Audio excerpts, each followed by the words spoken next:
From the mind of Mark Yoshimoto Nemkov. Oh yeah, another 87 clone in the booth. This is a vintage U87 clone with the Dany Bouchard D87 circuit.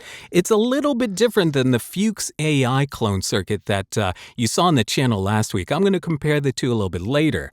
But what makes this a little bit different, I'm dubbing this microphone the 1979.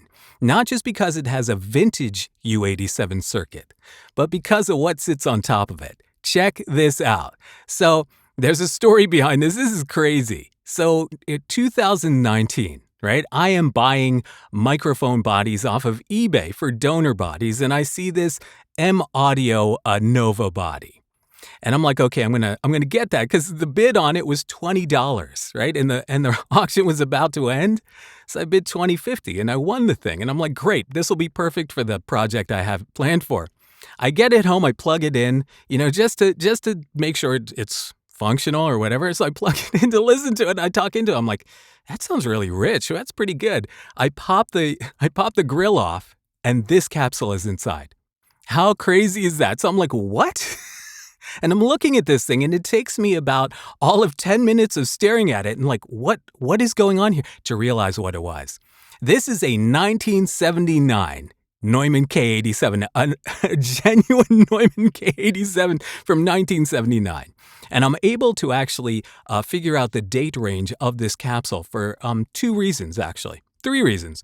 One is the capsule ring, right, is ivory. And they went from a fiberboard capsule ring to this ivory capsule ring. And the ivory colored capsule ring was only used from 1969 to 1980, but later in 69, I think. So, and then the 9 here on the outer ring is written there by the capsule maker to let you know what the last year is in the decade that it was made.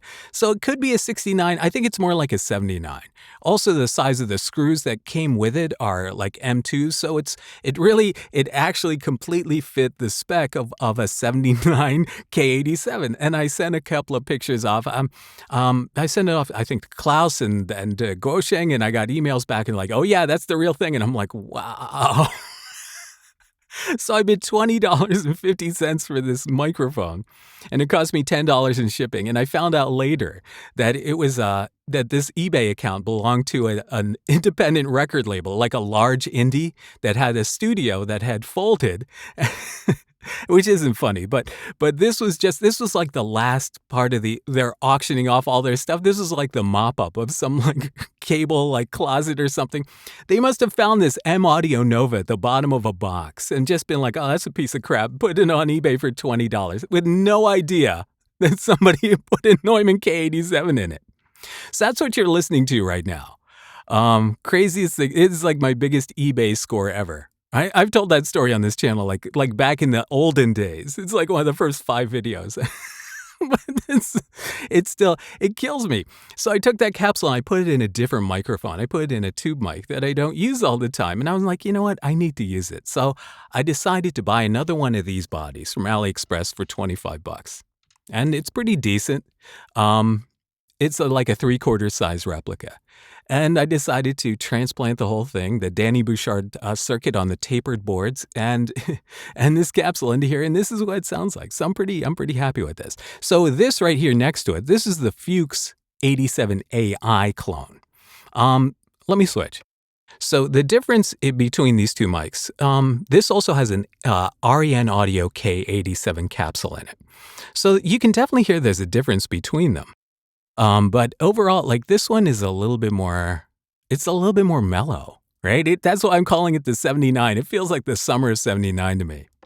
And this one's a little bit more, it's got a little bit more low end to it. And it's also because the Fuchs has a more linear low end, whereas this has more of a 87 low end, which is tapered, which kind of tapers off from about, like 250, 300 hertz down. And so, so I really dig this mic. And I really dig this mic, so I'm thrilled. I'm thrilled to have another U87 DIY in the booth because I really like this one. I used it on a commercial already this morning, and I really liked it. So, adventures in mic building. What do you think, Nation? U87 iClone, Dany Bouchard circuit. Love it. What do you think? Leave a comment. All right, until next time, this is Mark Yoshimoto Nemcoff, fading to black.